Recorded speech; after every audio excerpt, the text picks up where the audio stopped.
Maryland women's basketball is sitting on the tournament bubble. With 3 star players out with injury, the Terps have battled to keep their spot in the postseason. We'll take a look at Maryland's struggle to finish games against ranked opponents and learn more about the recruits heading to College Park in the future. We've got all that and more coming up on Left Bench in Focus.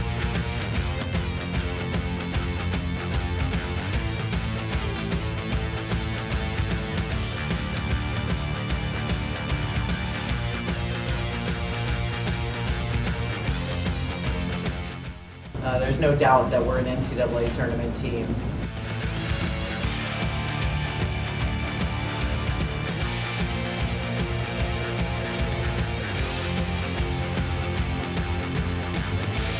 Welcome to Left Bench in Focus, presented by Terrapin Sports Central. I'm Eddy Calkins, of course, Brendan Weissel. And Brendan, we always say teams have up and down years, but for Maryland women's basketball, it certainly has been a season of high and lows.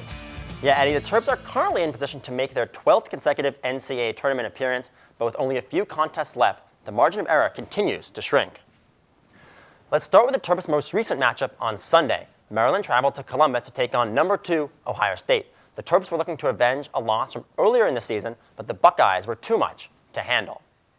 The first quarter is led by 3-point shooting, and Ohio State jumps to a comfortable 8-point lead after 1. Shooting 50% from 3 at the half, the Buckeyes are up 13 at the break. But like usual, here come the third quarter Terps. Cheyenne Sellers and Jakia Brown-Turner combined for 15 points to cut the lead to 5 heading into the fourth. But this is when the Terps offense goes cold, and the Buckeyes win 79-66, giving them a share of the Big Ten title. The Terps have only 2 games left in the regular season, and one of those is their home finale tonight at 6 p.m. against the Wisconsin Badgers. Thursday marks the first meeting between Maryland and Wisconsin this season. The Badgers are 10th in the Big Ten with a 6-10 record and 13-13 overall. Sophomore duo Sarah Williams and Ronnie Porter lead the team in basically every category. Williams averages 18.4 points per game, which is good for 3rd in the Big Ten.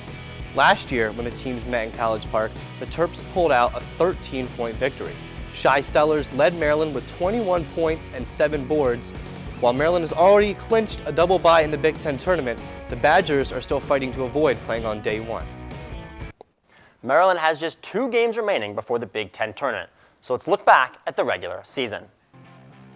It's been a short-handed effort for Maryland, with year-ending injuries to Emma Chardon, Riley Nelson, and most recently, Lavender Briggs.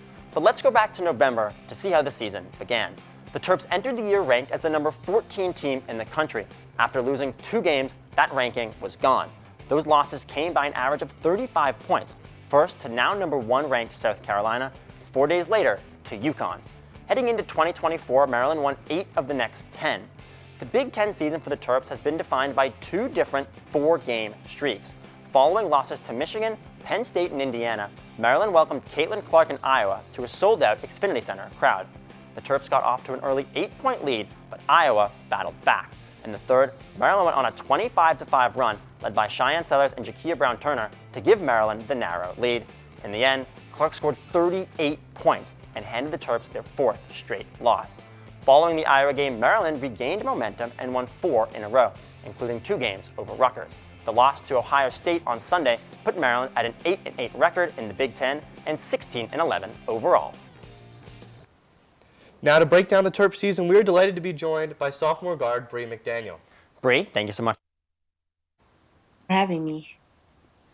All right, so to start the season, you guys began with 3 early losses against some tough competition, UConn and South Carolina. But how did that prepare you guys heading into Big Ten play? It prepared us a lot just to understand each other better. I feel that happened. We learned a lot. We learned from each other. We learned from our mistakes. And even though it was taking us a little minute in Big Ten play to get our groove, but we've moved past it, and we just been good ever since.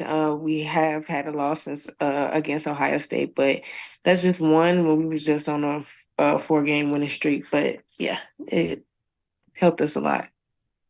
Yeah, so it's your second season. You've been shooting the ball better this year. Your defense is better. Pretty much all around, you're such a better player. So what personally did you focus on this offseason to improve your game? What I worked on a lot this off season was mostly my nutrition and just getting stronger, getting in the weight room and just becoming a better like all around player. I knew the quickest way to get me on the floor last year was to play defense. So of course you got to keep building that up, but of course bringing in my offense as well. Just getting in with my trainer early mornings to get a good lift in, and then another trainer to do a basketball workout. So just staying busy mostly the whole summer. Yeah, and you mentioned kind of getting on the floor. This season you've taken a big jump in minutes. How has that changed your role in the team kind of as an energetic leader on the court? I know to always bring that energy. I know my teammates need it. They feed off of that. So just coming in and just being that energized player that's just like coming in headstrong, just being aggressive, that tends to bring everyone else energy up. So I just taught myself the energy player and just helping my teammates out any way I can. Absolutely, we've seen that all throughout Big Ten play, and it's no secret your team has battled a lot of injuries and a lot of adversity this year, but your goal, of course, is to win championships in March. So how can this team go deep next week of the Big Ten tournament and also later in March? Just following the game plan and just sticking together and being one. We've talked about that and been working with each other in practice to perfect it. It's we know it's later in the season, so we have to stay locked in because lose you go home. So and we don't want to go home. So just coming in every day, stacking days, and just trying to be better for the next game. Well, Bri, that's all we've got time for today. Thank you so much for joining us, and good luck the rest of the way. Thank you so much. Next year, Bri will be a junior and have at least 4 new faces on the team for the Terps. Let's start with the newest recruit for the Terps, who announced her commitment earlier this month. Issy Ossie Mamadou is a sophomore at Gulf Coast State, a junior college in Florida. The 6'3" sophomore is from London, England, and is averaging 17.5 points per game. Most impressive, however, is her 73% shooting percentage from the field. The other 3 recruits committed to Maryland back in November. Kendall Walker and Ava McKinney both play in the DMV. Walker at St. John's and McKinney at McDonough. Oh, and another thing, they both just led their teams to league championships. Walker is ranked as the 36th best recruit in the country, according to ESPN. She plays just like Terp Cheyenne Sellers and dropped 18 points in the WCAC title game. Now to McKinney. She has always had her eyes on Maryland because of her brother, Ellis, who played O-line for the Terps from 2016 to 2019. The final recruit, Brianna Williams, is from more than 1,000 miles west of Maryland in Montana. The 6'2" forward is ranked as the 45th best recruit according to ESPN and was the 2013 Montana Gatorade Player of the Year. Yeah, Brendan, there's certainly a lot to look forward to next year at the Xfinity Center, both on the women's and men's sides, but especially those recruits coming in. Going to be so great to watch them. Now keep it right here because when we come back, we'll crunch the numbers on the Terps' chances of making the big dance.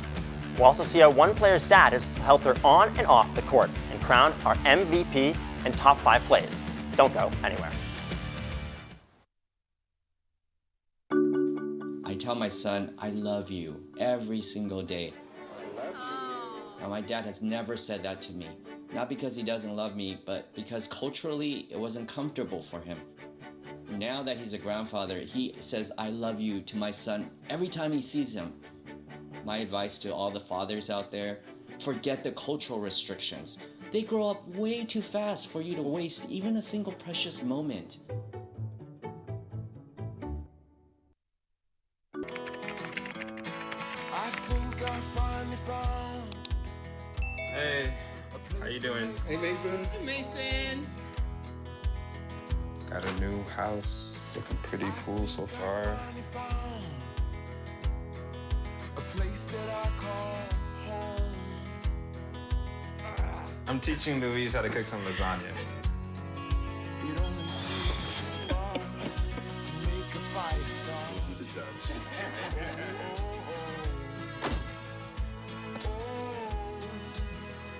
Thank you. Study, please.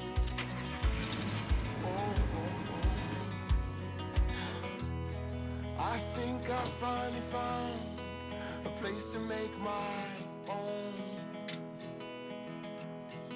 A place that I call home.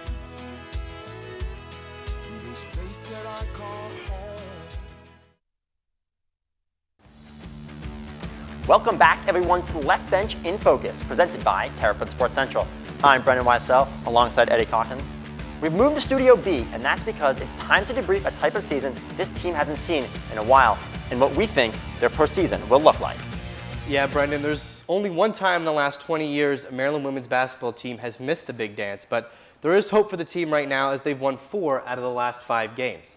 The only problem, those 4 games all come against teams with sub-500 conference records. But all year, head coach Brenda Fries has said multiple times this team is absolutely a tournament team. So like every college basketball junkie, let's plan it out and map it out for you guys. Let's do it, Eddy. We're going to start with the Big Ten tournament that's next week. The last time Maryland lost 8+ games in conference play was when the Terps were in the ACC. With an 8-8 record, Maryland currently sits at 7th in the Big Ten. As you can see, the top 4 teams get a double bye, which will be out of reach for the Terps. The 4 teams currently slated to get a bye are Ohio State, Indiana, Nebraska, and Iowa. Maryland is winless against those teams this season. Yeah, it'll be a tough task, and that means if Maryland if they get to the quarterfinals, they will have a big test. As you can see right now, it'll be against Indiana, but any 4 of these teams is going to be a tough task. So now let's look at the NCAA tournament, the big dance. The Terps currently have work to do, but as we sit, we know this team is considered a bubble team right now. But if you remember years past, they haven't just been a lock for the big dance, they've actually hosted the first and second rounds of the NCAA tournament right here in College Park in 4 of the last 6 years, obviously excluding the COVID year when the tournament was canceled. Yeah, Eddy, the last time the Terps had to travel to a regional was in 2021 when they traveled down to San Antonio, Texas. Maryland won its first and second round matchups before being bounced by Texas in the Sweet 16. Now, Eddy, there's actually one player on that team that's still on the roster now. Any guesses about who that could be? Well, it's got to be a veteran, obviously a player that has been in the starting lineup a while. I'm going to take a wild guess and say Faith Massonis. That's absolutely correct. And you know who else on that team? Angel Reese, last year's NCAA champion. I did actually check out that box score. I didn't know the answer to that, but I did check out the box score. Reese had 11 points. Massonis had 5 points in that game a couple years ago in the first game, obviously outside of College Park. So now let's look at where the Terps could land in the NCAA tournament. Let's look at some of those experts. First, you can see ESPN has Maryland as the 11 seed, which means they'd have to play that play-in game. NBC Sports has them as the 10 seed, and CBS has them as the 9 seed. Yeah, and so it's going to be a tough task, but right now, the Maryland Terrapins have an 8th ranked strength of schedule. But perhaps the most important metric is the NCAA evaluation tool, or commonly known as the net ranking. Unlike on the men's side, the women's selection committee favors this net ranking over RPI and other metrics. So the Terps right now on that list net ranking sit at 32. That is right behind Penn State at 31, a team they actually beat last week. And so we have all the experts, we have what all the outlets say they're going to do. What do you personally think, Brendan Weissel? What do you think they'll do? Well, I do call myself an expert, and I would say that they're going to land with the 10 seed. They're going to go 1-1 the rest of conference play, and they're going to make it to the quarterfinals of the Big Ten tournament, and they'll be that 10 seed. What do you got? Yeah, I think 10 seed is a good estimate for them. And remember, if they are a 10 seed, they'll likely be going to the number 2 seeds regional. So that could be an LSU team with Angel Reese. How fun would that be? That could be Caitlin Clark in Iowa. Again, that would be such a fun regional. We'll see where they go. But, still a couple games left in the regular season. But hope for the Terps. I think they're definitely in that 9 to 11 range. Absolutely. Well, this was pretty fun breaking down the brackets here, and I'm sure these predictions, won't really be that close to what happens on Selection Sunday, which is March 17th, but, that's all right. Yeah, it's going to be a fun March Madness regardless. So that was Maryland's postseason outlook, but how does that compare to its preseason predictions? Last season, first-round WNBA picks Diamond Miller and Abby Myers led the way for the Terps in their first Elite Eight appearance since 2015. And it's hard to replace 2 premier talents like Miller and Myers, but we're definitely seeing that this year. And the Terps have found themselves ranked 14th in the country in the AP preseason poll. But by week 3, as we already heard, Maryland found itself out of the preseason poll and the AP poll and have not been ranked since that late November poll. In the Big Ten, the Terps were widely expected to finish in the top 5 behind Caitlin Clark's Iowa Hawkeyes, Mackenzie Holmes' Indiana Hoosiers, and J.C. Sheldon's Ohio State Buckeyes. And as we've said, the Terps sit at 7th in the conference, so a little lower than expected, but as we know, many teams' success is defined in March. Many Maryland players have a special bond with a family member, but this one is slightly different. Cheyenne Sellers grew up with a wealth of basketball knowledge surrounding her since her father was a former NBA player. Our Ben Wolf has more. Having a professional athlete as a parent can apply pressure to a young player, but that's not the case for Cheyenne Sellers. Sellers' dad, Brad Sellers, was the 9th overall pick in the 1986 NBA draft by the Chicago Bulls and would play in the league until 1990. Brad has been Cheyenne's biggest supporter since day one. Because now what I do is I give more advice. While their bond is stronger than ever, Sellers always wanted to create her own story. Growing up, I feel like he motivated my competitiveness just because I always wanted to be better than him. Always wanted to get out of the shadow from underneath him. So, despite wanting to establish her own path, Sellers knows that having her dad's knowledge surrounding her is valuable. I think it's also just something super cool and super sacred, I feel like. For Sellers, Brad has played a considerable part in helping her grow into her leadership role this season. Me sitting out that game, especially against Indiana, just kind of helped me shift my mind on how I could be a better person, be a better leader on how I can help this team go a little bit further. And I feel like I've done that since coming back. So. While Brad currently serves as the mayor of Warrensville Heights, Ohio, he always makes that extra effort to see his daughter play. My kids are funny. They know they're two different schedules, and everybody better get equal games here. So Brad drives to College Park and heads back to Cleveland right after. I think it's just super meaningful knowing that my dad can come to a lot of my games. As for the memories the two make, they'll remember them forever. This was in kindergarten. I said, do something that you're going to do in the game. Why are you working on behind the back? Behind her back in the game, she's still dribbling. Then she looks back at me like, ah. I feel like that's just my whole life story, is just trying to prove him wrong and trying to prove people wrong. With endless support from her dad, Sellers continues working and fulfilling her dream of playing in the WNBA. Sellers and her dad have a relationship that will last a lifetime. For Terrapin Sports Central, I'm Ben Wolf. You know, I always wish my dad had played in the NBA, but unfortunately he was more of a businessman. Yeah, I wish my dad would take it's a less drive than Brad Sellers, but a 30-minute drive to watch me do these shows. I wish you did. I wish I had that support. Well, maybe one day they'll come out for us. Well, we just learned about one of the best players in the Big Ten in Cheyenne Sellers, but now it's time to learn about our season's MVP. We had to go with Jakia Brown-Turner in her first and last season with the Terps. The Oxon Hill native returned home for her final year of eligibility after spending 4 years at NC State. Her impact in the Big Ten is why she is this team's MVP. In conference, she's averaging a team-high 15.6 points per game, including a 32-point game at home against Penn State. The 6-foot grad student leads the team in field goals made and rebounds, averaging just over 6 boards per game. Brown-Turner has let her shooting do the talking. She has put up 20-plus points in 6 different Big Ten games, and will have to have a few more of those 20-point games to find success in the Big Ten tournament. Now, we've looked at new recruits coming in and we reviewed who have been key contributors for the team this season, but let's take a quick look at next season. Keep your eyes out for Bri McDaniel and Emily Fisher.